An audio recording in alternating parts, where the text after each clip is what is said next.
Hello everyone, welcome back to Rehab Series for elbow pain. Today is day 1. If your elbow hurts while lifting, gripping or even holding your phone, then this video is for you.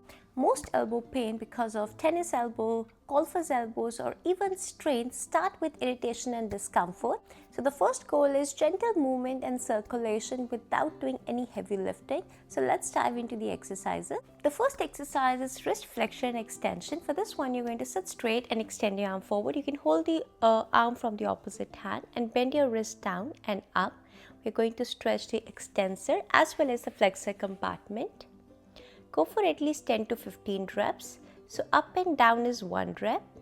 If you don't feel a lot of stretch while doing this movement, then what you can do, make a fist and then do this exercise. Make sure you keep your elbow straight and you don't bend your elbow. Go for at least 2 sets and relax. The second exercise is radial and ulnar deviation. So same position, just move your wrist inward and outward. Go for 10 to 15 reps into 2 sets. You can start with 1 time a day and see how you're feeling.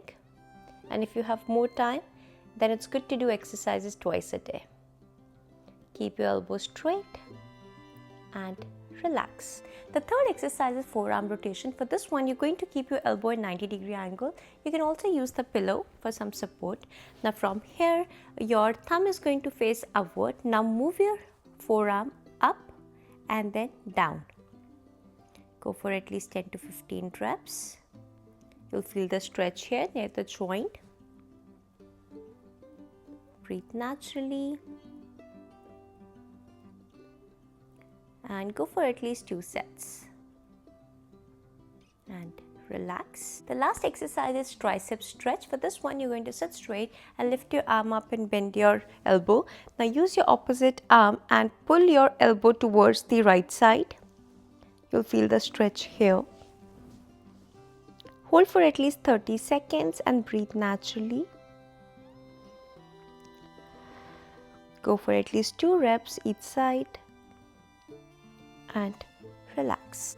Important note, while performing these exercises, you might feel little discomfort and stretch. That's completely normal, but your pain should not aggravate. So keep that thing in mind, and I hope you feel better with these exercises, and I will see you in the day 2. Thank you.